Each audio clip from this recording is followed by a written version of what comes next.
The Miami Hurricanes are one of the top two betting favorites to win the ACC. Here's what it's actually going to take for the Canes to finally win the conference. You are Locked On Canes, your daily podcast on the Miami Hurricanes, part of the Locked On Podcast Network, your team every day.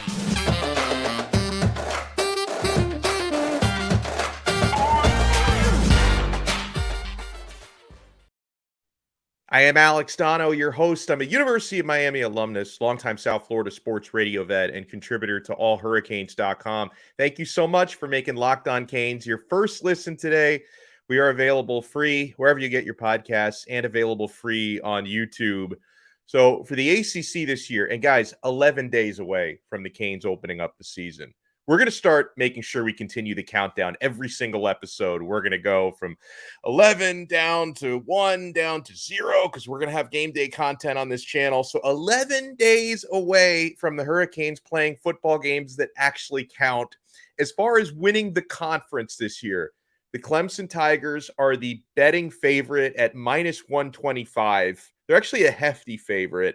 The Hurricanes then are next in line at plus 550. And then you've got NC State at plus 750. So Miami's a contender, folks. Miami is a contender to win the conference this year.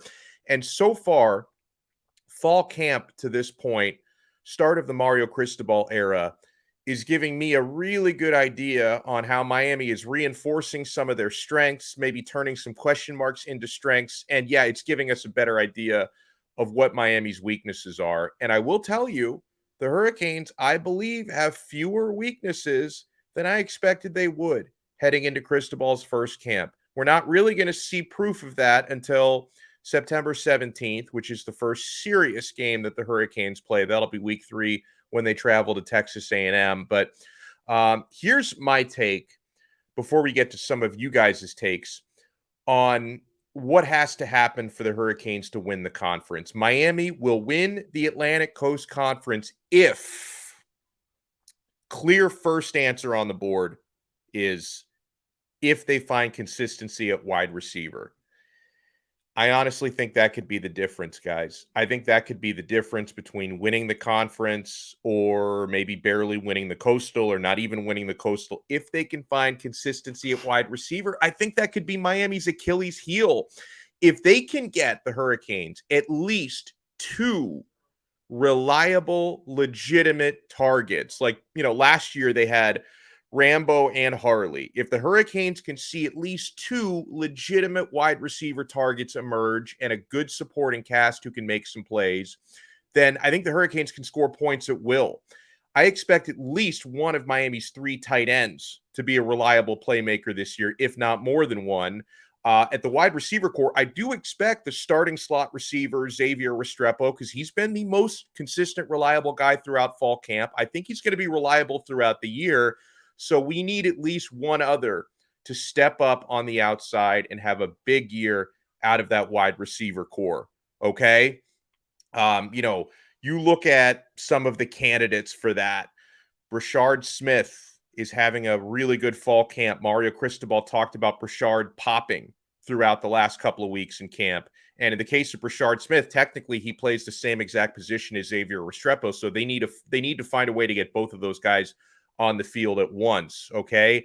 Jacolby George is definitely physically capable of being that guy to step up. Keyshawn Smith made some big plays last year. Frank Ladson, who transferred in from Clemson, it seems like he's been a little bit inconsistent, but this is a guy with ton of experience, championship experience, having played with the Clemson Tigers.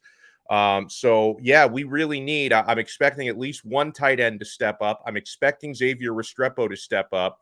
I believe the Hurricanes need another consistent big-time target in order to truly contend for the ACC. Because, if Tyler Van Dyke is making big-time, big league NFL-style throws and these guys are dropping passes consistently, that's going to hurt Miami's chances to surpass the likes of Clemson or the likes of North Carolina State to win the conference. So practice going on this morning, Tuesday morning at Green Tree. My colleague from Sports Illustrated, Luke Cheney, out at practice this morning, and he noted that Michael Redding, the third, one of Miami's wide receivers, made a fantastic catch, he says, on a deep corner route. You love to see that. You love to hear that. And admittedly, some people have said this to us in the comments. Michael Redding is someone we don't talk enough about this show because he could be one of those candidates potentially to step up and have a big year. I had a chance to speak to Mr. Redding a few weeks ago at Hurricanes Media Day, and I loved his attitude. I loved what I heard from him. So, yeah, if he can make more catches in games like the one that he just made at practice today, that's going to be a really big thing. He's having a good fall camp. So the number one thing for me, folks, Miami will win the ACC if they can find consistency from their wide receiver core. Now, let's take a look at the defense. This is, of course, a big one, given what they did and what they didn't do last year defensively. Miami needs to tackle consistently. So that's a characteristic. I think just purely based on defensive personnel, Miami has got really good playmaking ability at all three levels. The defensive line is really blessed with enough depth, quality depth. They can rotate and keep fresh. The linebacking core, not nearly as deep, okay? But Caleb Johnson, I think, is going to be the savior of that linebacking core. Wayman Steed, I think, is going to step up and be a starter again. Chase Smith is having a good camp. There are some players doing nice things in that linebacking core. And really, you're oftentimes only going to have two true linebackers on the field, with the star position. So, Miami doesn't have to be as deep, I don't think, as linebacker as they do at certain other spots. But when we talk about the tackling and just Miami's defensive prowess, this is a really good stat that was shared by David Lake from Inside the U. He says, UM's defense was an inconsistent problem in 2021, allowing 28.2 points per game last year, which ranked 82nd overall in the country. That's got to be better. That's bottom half of the country, guys. He says in their 5 losses, Miami allowed 37 points per game. Woof. So I think as far as that overall number goes of points given up per game, if they can cut that down into the low 20s, at least, I think that's where you want to be. Like if you can shave 7 points, about a touchdown off of that 28.2 points per game, I think you're definitely winning the Coastal, and you're probably winning about 10 games and contending for the ACC if you can do that. And it really just comes down to execution, right? Because Miami's got the horses in the defensive secondary. I think Miami has enough at linebacker to survive, especially if the defensive line is disruptive. That's going to make life so much easier on the linebackers. And we're seeing all the signs that the defensive line is being disruptive. And people ask all the time, hey, Donno, if the defensive line is doing well in practice, doesn't that just mean the offensive line might be bad because it's Miami versus Miami? I really don't think that's the case. I think it's truly a situation we're in right now through fall camp, and this is going to be validated during the season, of course. So don't take my word for it now. Take my word for it a month from now, all right? But I think we're seeing signs in fall camp that the offensive line is making progress and the defensive line is making progress because the O-line really, really well coached, and everyone who's talked about them to me, players, coaches, has described it as a unit that's actually playing as a unit. They're playing with unity.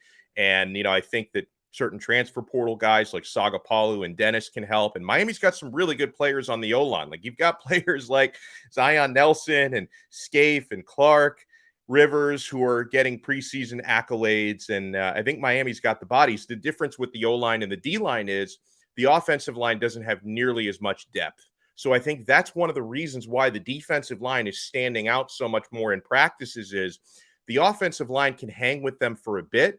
But since the D-line is constantly rotating and Miami has starting caliber guys way down the depth chart on the D-line, they are able to wear the offensive line out. And I think that's something that could very well translate into the season. Maybe not as much against the Texas A&Ms and the Clemsons, who have, two of the better O-lines that they're going to face and can rotate a little bit more. But I think against a lot of teams around the country and in the conference, Miami's defensive line depth and constant rotation is going to create nightmares for opposing quarterbacks and opposing ball carriers, and it's going to make life a lot easier for Miami's linebackers and Miami's defensive backs, okay? Another factor, Miami wins the ACC if Andy Borregales becomes the true bona fide top high school kicker that Miami was able to land a couple years ago in recruiting. He was a true freshman last year, and he was good. Like, Andy Borregales was good, 45 of 45 on his extra points, 17 for 21 on his field goals. He can absolutely be one of the best kickers in the country moving forward. Missed a couple crucial kicks last year, but I think those can be tough spots for a true freshman, which is what he was a year ago. This guy's got the form, he's got the accuracy, he's got the technique. We know how good his older brother was, one of Lou Groza here. And the younger brother who's on the team now, Andy, actually was a higher touted recruit out of high school than older brother Jose was. So, we've got to hope and assume that Andy Borregales is truly one of the best kickers in the country this year, because over the years, plenty of times, last year it happened, we still have nightmares about Bubba Baxa from several years ago. Miami has lost some games just purely based on failures at field goal kicking. That can be the difference sometimes, guys, as we all know. So I think Andy Borregales can definitely be an X factor there. Let's see. Okay, so let's talk about the other top contenders in the Atlantic Coast Conference. Obviously, Clemson, who are favored, and you might see them twice this year because you're going to see them November 19th in the regular season. You might still, regardless of the result of that game, you might still see them in the ACC championship game about 2 weeks after that. Okay. Clemson has a question mark at quarterback. It's go time, gut check time for DJ Uyunglele. But that team is loaded pretty much everywhere else and very deep on the defensive line. NC State, another team over in the Atlantic Division, so they'll be battling it out with Clemson. They've got a good team. They've got a solid team. Miami did beat them head-to-head last year. Devin Leary is my second favorite quarterback in the conference outside of Tyler Van Dyke. So NC State, great shape at the quarterback position, and they've got probably the best linebackers in the conference. So those are obviously the top two contenders. You look at the Pitt Panthers, who won it last year. I think that team, unfortunately for them, is just going to fall off a cliff this year. I don't think they'll repeat as Coastal champions or as ACC champions after, losing important players, including their NFL caliber quarterback, Kenny Pickett. They lost him to the NFL. They lost their top wide receiver in the transfer portal who went to USC, and Jordan Addison. Maybe Pitt is still a threat. Obviously, you want to beat them head to head, but, I don't take them as seriously this year. And I'm also I'm not really considering Wake Forest to be a contender. They got to the championship game last year. I'm not really considering them to be a contender unless Sam Hartman can get back healthy sooner rather than later. Like, he's out indefinitely. I don't know how long that's going to be. Indefinite could mean anything, right? With a non-football related health issue. North Carolina, I don't think they're nearly as good this year. Miami has struggled against them, so you want to take care of your business and beat them. Virginia, I think, is a sleeper with Brennan Armstrong at quarterback. And then, of course, on November 19th, we're going to find out if Miami can compete with Clemson. And if that is a preview of the ACC championship game, you definitely want to hang with them at Death Valley or beat them at Death Valley, because if Miami gets blown out in that first game, then they play them again 2 weeks later, we're all going to be really nervous, sweating bullets heading into that ACC championship game. So I think Miami has a shot. And I think it helps that even though Clemson is heavily favored to win the conference, this is not your daddy's Clemson. Like, this is not the Clemson of, the Trevor Lawrence era. They've still recruited well, but I don't believe they have the dominant quarterback. And I think Miami has closed the gap a little bit, right? We'll find out how much. But, the last several times Miami faced Clemson, which were blowout city, I think the last 3-4 times that they faced one another, Miami just wasn't really too deep anywhere. And I believe the Hurricanes have much better depth, and they're much better coached than they've been the last several times they faced Clemson. Because, when you go up against Clemson with Al Golden or Manny Diaz coaching your team versus going up against Clemson with Mario and this all-star staff, completely different scenario. We're going to read some of you guys' responses because we threw this out there on Twitter at Locked On Canes. Plus, we've got an update on the stadium proposal. Are the Miami Hurricanes going to be moving into their own football stadium in the near future? We'll talk about that after we talk about Bet Online. BetOnline.net is the fastest and easiest way to check in on all of your betting needs. Find all your favorite sports and events at the #1 online source for odds, lines, and games. Find reviews and news of every league, including Major League Baseball, NFL, NBA, NHL, combat sports, esports, even golf. BetOnline continues to be the top online resource for your sports wagering info, from live in-game betting, scores, and podcasts. They have you covered. And folks, we were just talking about Miami's odds to win the ACC plus 550. Yeah, you can check those out at BetOnline. Head to BetOnline today or use your mobile device to learn more about the action happening now. BetOnline, where the game starts. Thanks again for making Locked On Canes your first listen every day. The ultimate college football preview is here, a 7-episode preview with college experts. I'm one of them. I've already done 2 of those episodes so far, guys. Local team experts and Odyssey college football insiders. It's everything you need to be ready for the college football season in one spot. Search for Ultimate College Football Preview on your Odyssey app, YouTube, and wherever you get your podcasts. So I went out to Twitter, and you can follow the show, by the way, at Locked On Canes. Follow us. We'll follow you back. Tweet us, and we'll probably respond and sometimes even read your tweets on the show. So I tweeted out, fill in the blank. The Miami Hurricanes can win the ACC if blank. First reply was from Not Sure. That's his username. I know, it's not me saying I'm not sure. Not Sure replied, if they become the opposite of what the Miami Hurricanes have been for the past 20 years, dependable. Ooh, sounds to me like that's been a coaching problem. So, Miami's throwing a lot of money at their coaching staff. Highest paid head coach in the ACC, highest paid assistant coaching staff in the ACC. Hopefully the old motto, you get what you pay for, applies to this, right? Because becoming dependable, I think that has a lot to do with coaching, okay? Caned Life says they win the ACC if the roster stays healthy. Not going to argue with that. National champion winners, conference championship winners are usually not only really good teams, but they're usually teams that have pretty good luck with the injury bug. So yeah, I can co-sign on that. Quasi writes, and okay, this is one of the folks who agrees with me.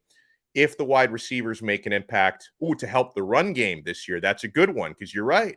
The more balls they catch, the more it's going to open up for the Jalen Knightons and the Henry Parishes and the Thad Franklins and the Devin Perrys of the world, and hopefully Don Chaney sooner than later. Please come back healthy. Marla writes, Hurricanes will win the ACC if the conference referees decide to finally stop demonstrating anti-UM bias. Folks, the globalists, the elites, they're conspiring against the Miami Hurricanes.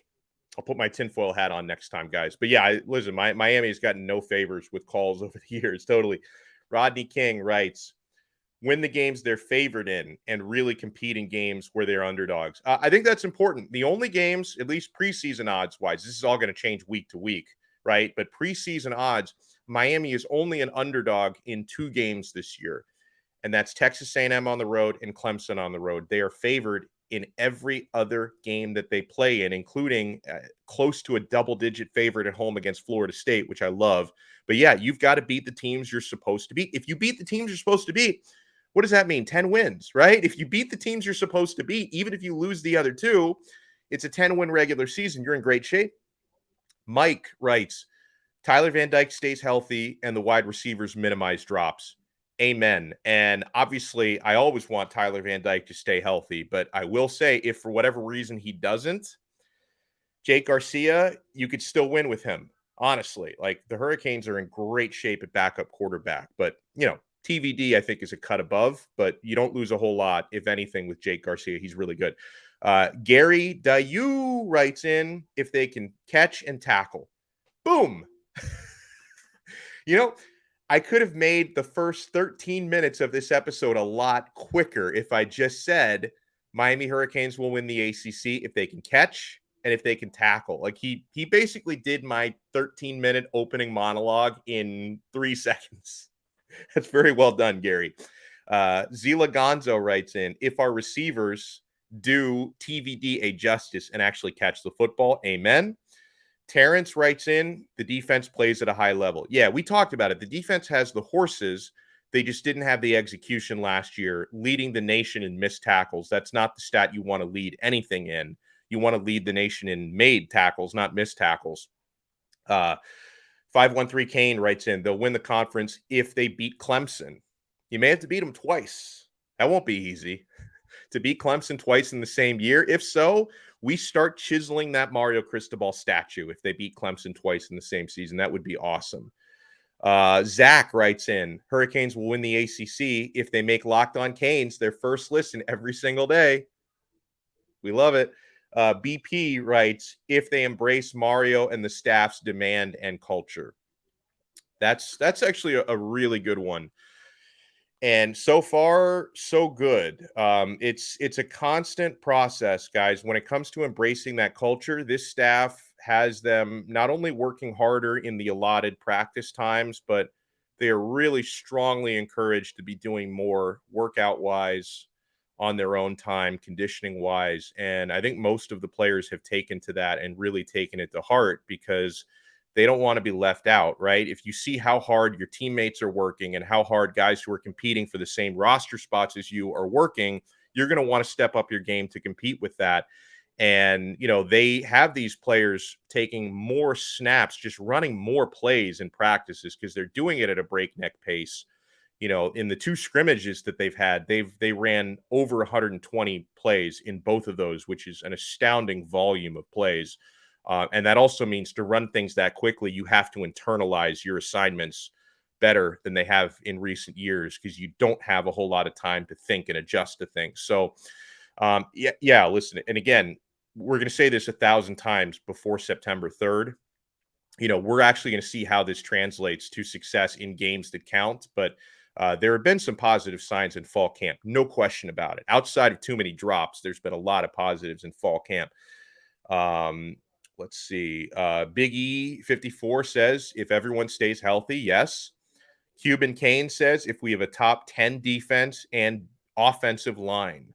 I think the defensive line could be that, honestly. And some of it's going to be X factors, like how big of a jump does Leonard Taylor take this year? Because I think he has the potential to be a monster. How big of an impact does Nigel Kelly have as a true freshman? Because Nigel has looked like just an athletic freak so far in camp. He's not even 18 years old yet. Can he do that consistently in games? And there's a lot of other good players. Akeem Messidor on the defensive line, a lot of really solid transfers. Let's see. Ariel Marin writes in, receivers play well and other groups play as expected.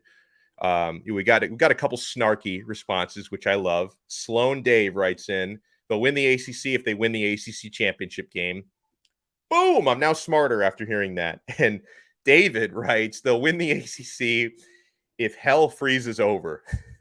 When I saw that tweet, I assumed he must be a Florida State fan or something, but he's got the word Canes in his Twitter name, so I'm guessing he's just like a negative. If hell freezes over, they'll win the ACC. But you know what? 18 years in the conference, they haven't won it yet. Maybe he's right. Maybe it will take hell freezing over to finally accomplish that. Another quick note from practice that we didn't talk about from today's practice, Tuesday's practice.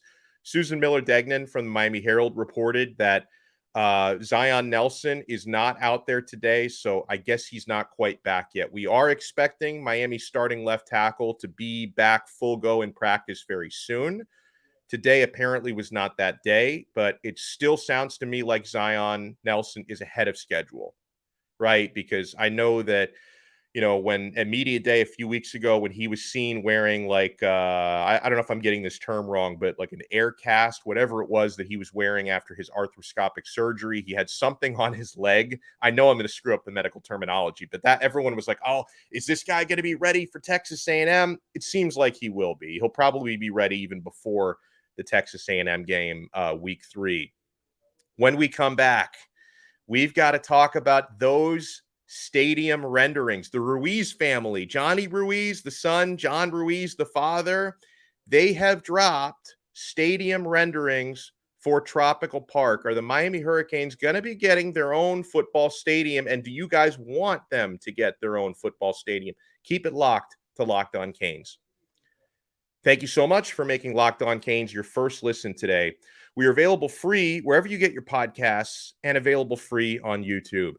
So for those listening, I'm going to describe this. For those who are watching the video version of this, you're going to see this because I'm going to share it on my screen. So that is the new rendering that Johnny Ruiz tweeted out today. And John Ruiz has also been talking about this. He says in the caption, "Welcome to Miami, go Canes." And this was drawn up by HKS architects who are designing this project. Okay, so you're looking at this, folks. This is and these artist renderings are getting like the computer detail. It almost looks like you're looking at a photograph. You're obviously not. These are computer generated renderings here. So they want to build, the Ruiz family wants to help bankroll this. They want to build the University of Miami football team, their own stadium at Tropical Park, which is Bird Road off the Palmetto Expressway. John Ruiz was tweeting out like a Google Maps thing this morning where he says it's a 7-minute drive from the UM campus over to this proposed Tropical Park Stadium. And he also mentioned something's interesting. I've never heard of this, that Miami might be thinking about actually expanding their campus beyond the main site, and they might actually have part of their campus and classrooms actually at Tropical Park where they want to put the stadium. So then I guess you could technically say it's an on-campus stadium if part of your campus is on the stadium grounds. That would be kind of a workaround for that. And this, by the way, is for a 60,000 seat stadium that you're looking at. And yeah, the renderings look beautiful as they usually do.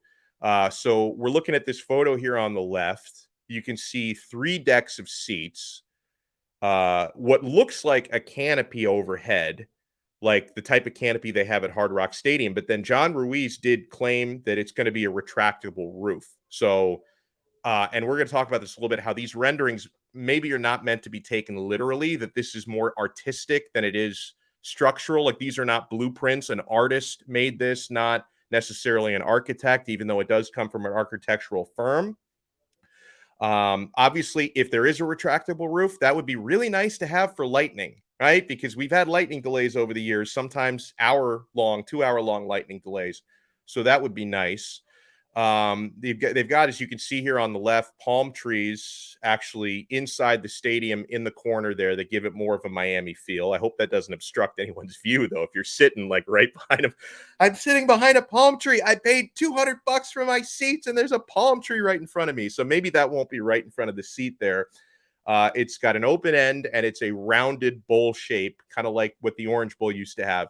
And so here are a couple things that the stadium is missing. And this is why I'm going to assume that we can't take this literally. Like this is not a blueprint, right? There are no press boxes. There are no suites visible. So you can't build a stadium in the 2020s without having suites. And you obviously can't not have press boxes. There don't seem to be any video boards either, which of course you need to have for any stadium that you build. So I'm guessing that those things were left out of the renderings just for artistic choice and not for anything else.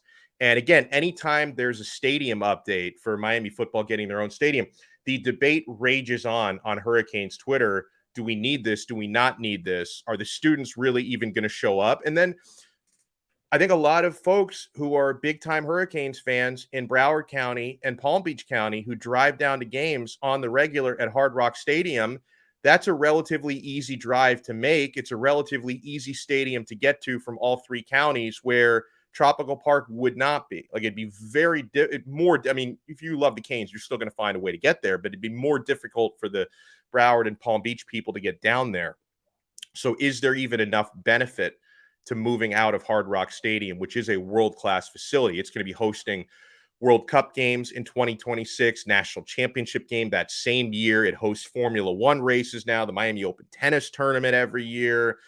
Super Bowls have been played there and will be played there again in the future. So is it even worth it? Guys, I'm cool either way, okay? Now, I do live in Dade County, at least right now, so maybe this would be a little bit easier to get to for me, but I'm trying not to think about it selfishly. I do think there is benefit to having your own stadium and not sharing a stadium or renting a stadium from an NFL team. I think there is benefit to having your own building. I just don't know if that benefit outweighs how awesome Hard Rock Stadium is. So we can debate this more coming up, guys. Thank you so much for watching and listening today. I want to remind you, friends, make Locked On ACC your second listen. Host Candace Cooper and the local experts take you around the conference in under 30 minutes. Make Locked On ACC your second listen. Thank you for making us your first. We will talk to you again tomorrow on another episode of Locked On Canes. We are part of the awesome Locked On Podcast Network, your team every day.